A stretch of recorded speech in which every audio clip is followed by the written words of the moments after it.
Namaste everyone. Thank you for joining in this video. So in the last couple of videos, I have covered my bits and pieces on on the various planets in the seventh house and how those planets influence the type of spouse you'll be having or the type of relationship you'll be having. And as I promised, we'll be looking at the seventh house in great detail. So in today's video, we'll be looking at the various signs in the seventh house. And remember, these zodiacs, they also have a lot of influence in determining how, you know, how your marriage or how your married life is going to be, how your spouse is going to be. Okay, but then before we go into the meat of the topic, kindly subscribe to the channel, like the content if you find it useful, and please share it with your friends and family if you think they are going to benefit from this knowledge.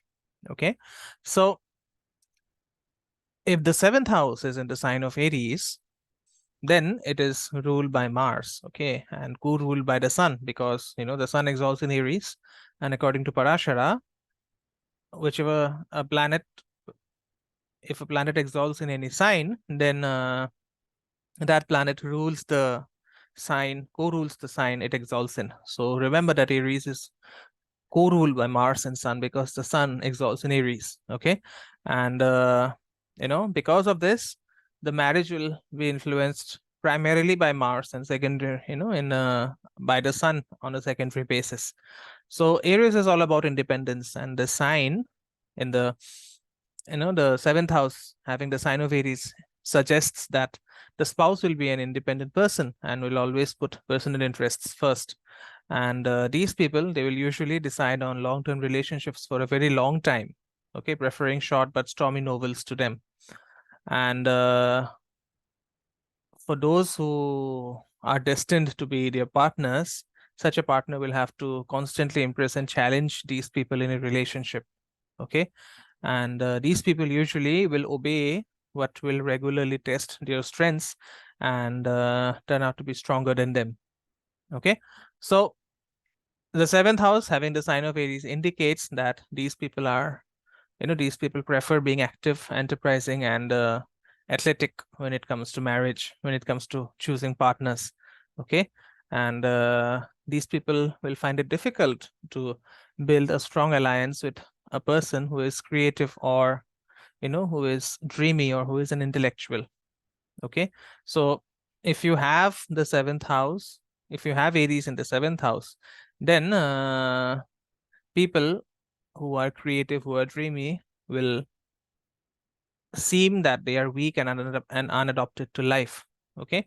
And it's all about finding someone who constantly challenges you with your beliefs, with your ideas on a day-to-day basis, okay.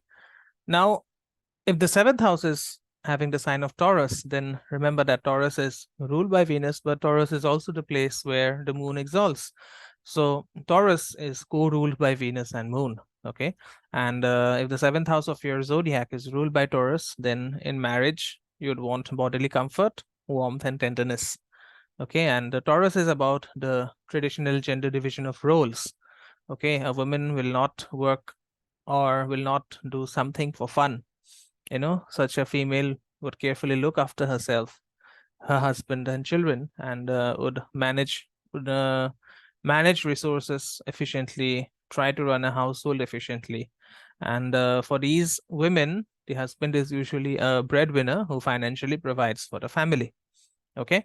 Now, Taurus in the seventh house can also indicate about an alliance in which it is important to exclude misalliance, okay. So even the strongest and most romantic feelings will fade into oblivion when it comes to the well-being of the family and its future, okay. But at the same time, Taurus also indicates that there will be many emotions, tenderness, and romantic moments in the marriage, okay. And such a marriage is most likely a fairy tale that has a happy ending, okay. We all like happy endings, don't we?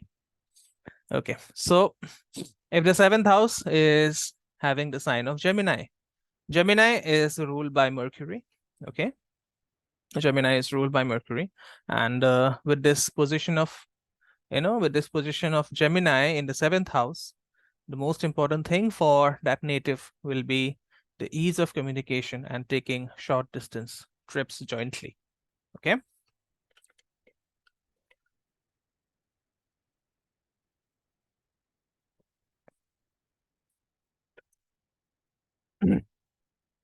Now, the seventh house having the zodiac of Gemini could also mean a generous, easygoing, as well as outgoing partner who is not going to burden you with responsibilities. Okay. And these people, they want their partner to be fun loving and interesting. And, they want their partners to equally correspond to his or her interests. Okay. Now, Gemini is about having new experiences. Okay. So, when a woman becomes pregnant, for example, gives birth to a child and cannot break away at any moment, a man can either leave that lady for new experiences or be surprised at how she has changed and decide to cheat for the sake of a new easy life. So that is about Gemini. Okay, these people can flirt even for ice cream. So,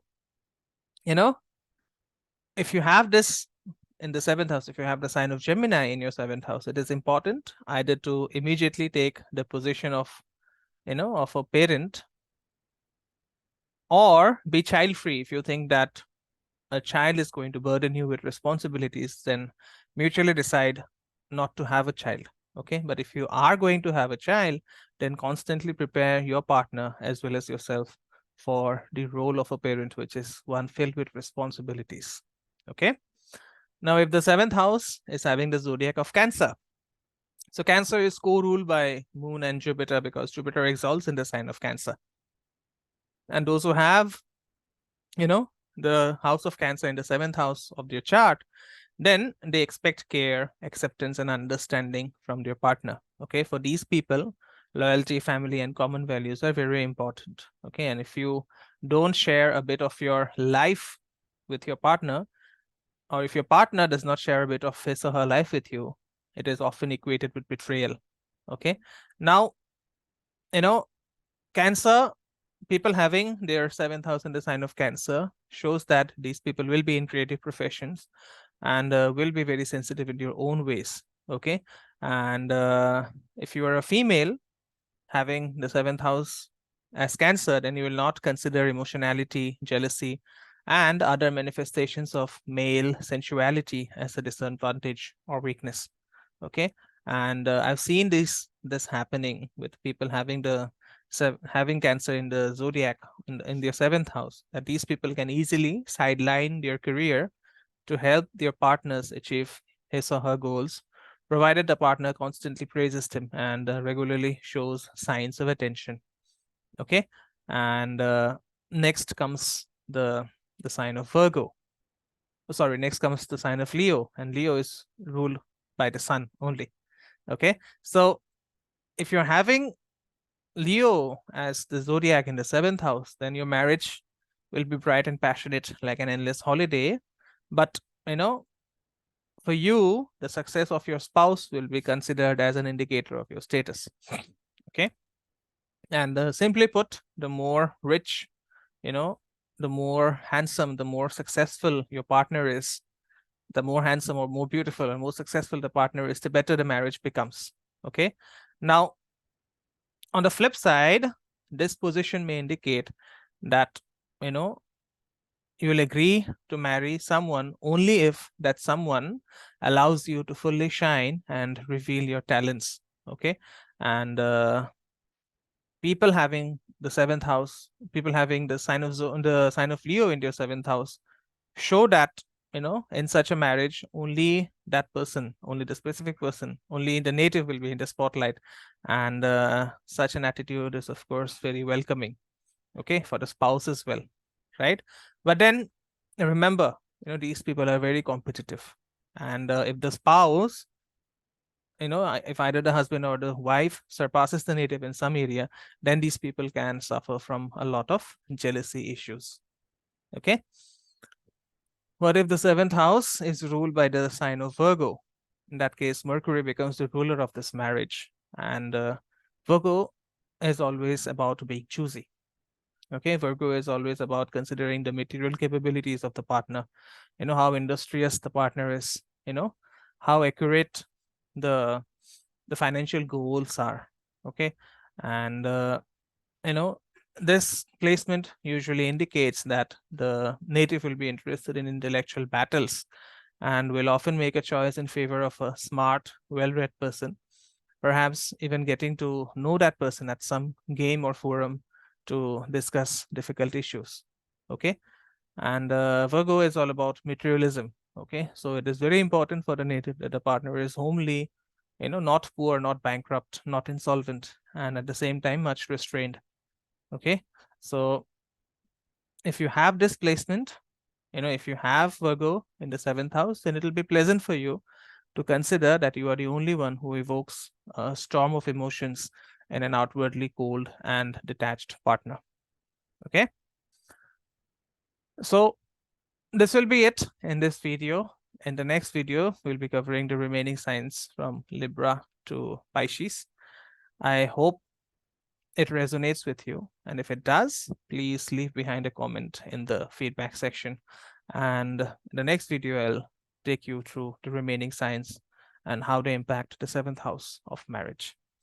So that's it from me in this video. I'll see you soon in the second part of this topic.